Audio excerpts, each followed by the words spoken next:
खलील इब्न अहमद कौन हैं?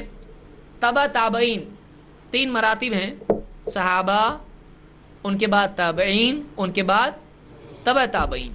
तो ये 3 ख़ास किस्म के लोग उम्मत में गुजरे, जैसा कि मैं आगे आने वाला हूँ। तो इनमें से ये हैं किबार अतबाए ताबईन में से हैं कौन? अल खलील इब्न अहमद। इनका तस्करा इमाम अज़्ज़हबी ने अपनी सियर आलाम नुबला में किया तो कहा, उनकी तारीफ़ में कैसे कहते हैं, देखिए कहते हैं अल इमाम साहिबुल अरबिया व मुंशिउ इल्म अल उरूद अल बसरी अहदुल आलाम व कान रअसन फी लिसान अल अरब दय्यिनन वरिनन वरिअन क़ानिअन मुतवादिअन कबीर शान। बहुत तारीफ़ में अल्फाज जिक्र किए उनके।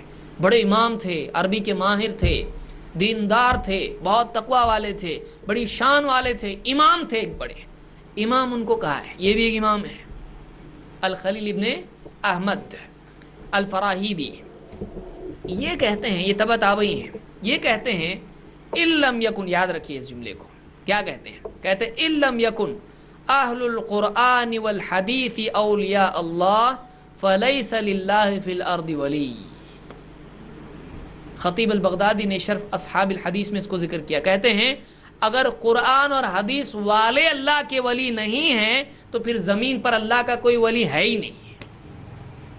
उनके तबा ताबई हैं, उनके नज़दीक अल्लाह वाला कौन है, वली कौन है?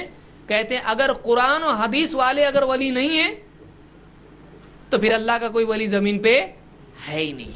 तो इनके नज़दीक भी वली बनने का रास्ता कहाँ से शुरू होता है?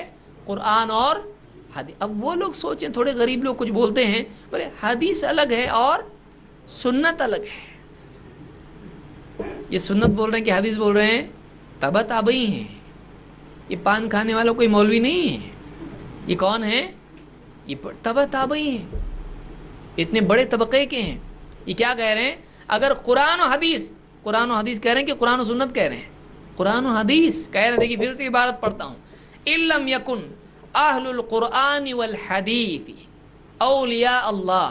अगर कुरान और हदीस वाले औलिया अल्लाह नहीं है, फलैसा लिल्लाहि फिल अर्दि वली, तो ज़मीन में अल्लाह का कोई वली है ही नहीं। क्यों? इसलिए कि यही तो वली है अल्लाह के। फिर दूसरा कौन बचा? दूसरा बचा कौन? जब कुरान हदीस वाले नहीं तो फिर अल्लाह का वली है ही नहीं, क्योंकि वली बनने के लिए पहले यहाँ से गुजरना पड़ता है। आप बताइए, आपने कोई ये सब परिंदा देखा जिसको पर नहीं? बोले इसको पर नहीं, लेकिन परिंदा है। तो परिंदा में पर आ रहा ना। परिंदा किसको बोलते हैं? पर वाले को। तो बोले पर तो नहीं है इसको, लेकिन परिंदा ही है। उसको आप मछली भी नहीं बोल सकते, मछली को भी रहती है पानी के पर। तो एक आदमी यानी बगैर उसके वो बन ही नहीं सकता वली। कुरान और हदीस ही उसके लिए पहली चीज़ है वली बनने के लिए। क्यों? इसलिए कि कुरान और हदीस ईमान की इस्लाह और अमल की इस्लाह के लिए लाजिम है। वरना ईमान अगर गलत रहा तो वली तो दूर की बात है, मुसलमान भी नहीं है। और अगर अमल गलत रहा, कुरान और हदीस की बुनियाद पर नहीं है, अगर उसका अमल बिदात में चला जाएगा, हराम चीज़ों को, गलत चीज़ों को सही समझ के करने वाला बनेगा। जो मुजाहदा सुन्नत के ताबे ना हो, वो मुजाहदा इंसान को गुमराही की तरफ ले जाता है। इसलिए कहते हैं अगर, क्योंकि इंसान के अकायद और उसके आमाल की इस्लाह के लिए तराजू क्या है? कुरान और हदीस है। यहाँ से इल्म लिया जाएगा, यहाँ से दीन लिया जाएगा। इसलिए बहुत पते की बात उन्होंने कही, और ताबई हैं, इनकार भी नहीं कर सकता कोई, इनकार भी नहीं कर सकता। कहते हैं अगर कुरान और हदीस वाले अगर अल्लाह के वली नहीं हैं तो फिर मैं नहीं जानता अल्लाह का कोई और वली है।